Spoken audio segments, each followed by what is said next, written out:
Mirror வச்சு இன்றைக்கி ஒரு இன்வெசிபிள் செயின் தான் நான் செய்ய போகிறேன். அதுக்கு வந்து ஸ்டோன் செயின் எடுத்திருக்கேன். அது வந்து பிங்க் வித் ஒயிட் எடுத்திருக்கேன். உங்களுக்கு என்ன கலர் வேணுமோ அந்த கலர் எடுத்துக்கோங்க.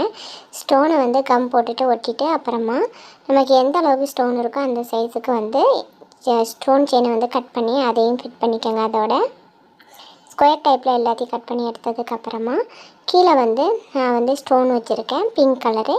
நீங்கள் என்ன கலர் வேண்டாலும் உங்களுக்கு சூஸ் பண்ணிக்கலாம். அப்புறமா கட் பண்ணிவிட்டு பின்னாடி வந்து பேக் சீட் ஒட்டிட்டு ஐபின் வச்சு ஃபிட் பண்ணிக்கலாம். நான் பிந்தி பால்ஸ் தான் எடுத்திருக்கேன். நான் குட்டி பிந்தி பால் தான் எடுத்திருக்கேன். இப்போ வந்து அந்த பிந்தி பாலை அதில் ஒன்று ஒன்றா நம்ம வந்து கொடுத்துக்கலாம். 2 பிந்தி பால் போட்டு அப்புறம் பெண்டன்ட் போட்டுட்டு அப்புறமா லாக்ஸ் பீட்ஸ் போட்டு அப்புறமா எப்படியே போட்டுட்டு வரலாம். இப்போ பாருங்கள், நம்மளோட பெண்டன்ட் எல்லாம் ஃபினிஷ் ஆகிடுச்சு. இப்போ வந்து நம்ம அளவு பார்த்துட்டு லாக் பண்ண வேண்டியது தான்.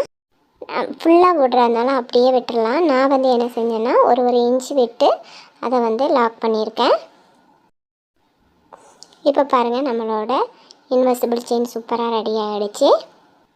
இப்போ பாருங்கள், நம்மளே வேர் பண்ணி பார்த்துருக்கோம். ரொம்ப அழகாக இருக்குது நெக்கில் போட்டாலே. இந்த இன்வெசிபிள் செயின் உங்களுக்கு பிடிச்சிருக்காங்கிறத கமெண்ட் பண்ணுங்கள். நம்மளோட சேனலில் இதே மாதிரி நிறைய மேக்கிங் வீடியோலாம் நம்ம அப்லோட் பண்ணிகிட்ருக்கோம். இந்த சேனலை சப்ஸ்கிரைப் பண்ணி வச்சுக்கோங்க. அப்போ தான் உங்களுக்கு நோட்டிஃபிகேஷன் வந்துட்ருக்கும். இந்த சேனலை பார்த்த அனைத்து உள்ளங்களுக்கும் மிக்க நன்றி.